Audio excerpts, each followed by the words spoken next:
Working within horror gives you tremendous freedom as an artist because it deals with all those other realities. There's not really hard and fast rules about what you can show in a horror film.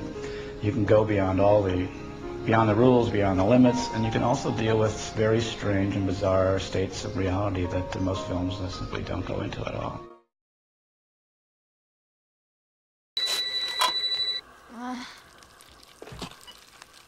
Hello? Why don't you want to talk to me? Who is this? You tell me your name, I'll tell you mine. I don't think so. What's that noise? Popcorn. You making popcorn? Uh-huh. I only eat popcorn at the movies. Well, I'm getting ready to watch a video. Really? What? Oh, just some scary movie. You like scary movies? Uh-huh. What's your favorite scary movie? I don't know. You have to have a favorite. What comes to mind? Halloween. You know, the one with the guy in the white mask who walks around and stalks babysitters? Yeah. What's yours? Guess. Nightmare on Elm Street. Is that the one where the guy had knives for fingers? Yeah, Freddy Krueger. Freddy, that's right. I like that movie. It was scary. Well, the first one was, but the rest sucked. So, you got a boyfriend?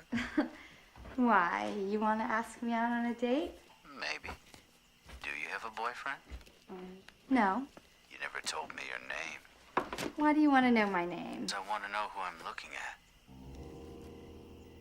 What did you say? I want to know who I'm talking to. That's not what you said. What do you think I said? What? Hello? Look, I gotta go. Wait, I thought we were gonna go out. Nah, I don't think so. Don't hang up on me.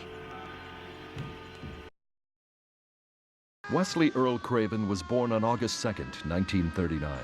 This master maker of horror films grew up in Cleveland, Ohio, under trying circumstances as a child, yet managed to earn a master's degree in writing and philosophy from Johns Hopkins University in Baltimore, as well as carve for himself a distinguished career in the motion picture industry. Craven has repeatedly demonstrated that he is a filmmaker with heart, guts, humor, and an unbridled imagination. So what do you dream? Forget it, Tina. The point is that everyone has a bad dream once in a while. It's no biggie. Yeah, next time you have one, just tell yourself that's all it is, right while you're having it, you know? Once you do that, you wake right up. At least it works for me.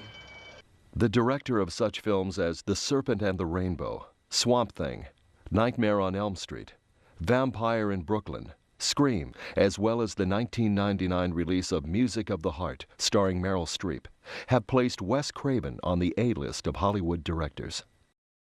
There are certain rules that one must abide by in order to successfully survive a horror movie. For instance, number 1, you can never have sex. Big no-no! Big no! I'm a dead man. Even in popcorn, sex equals death, okay? Number 2, you can never drink or do drugs. No, the sin factor. It's a sin. It's an extension of number 1. And number 3, never, ever, ever, under any circumstances say, I'll be right back. Because you won't be back. I'm getting another beer. You want one? Yeah, sure. I'll be right back!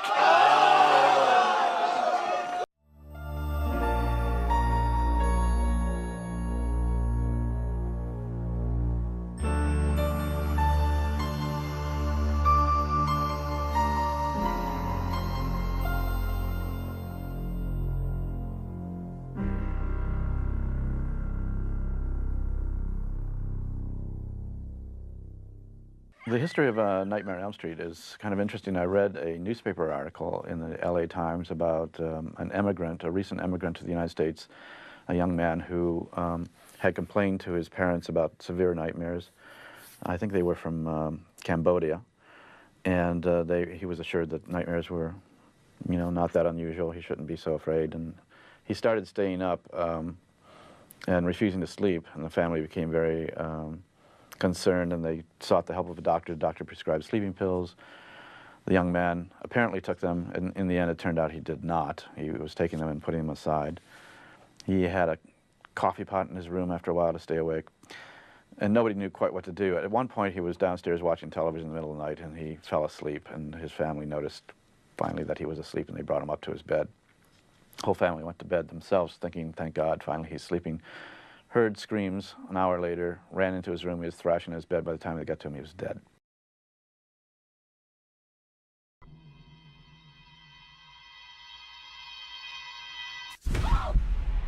There are like people or something living in those hills. She's been shot. Can you tell us who did this to you? What are we gonna do? We don't have a car. The phones are dead and they're still here. Which means we're gonna be ready to do anything.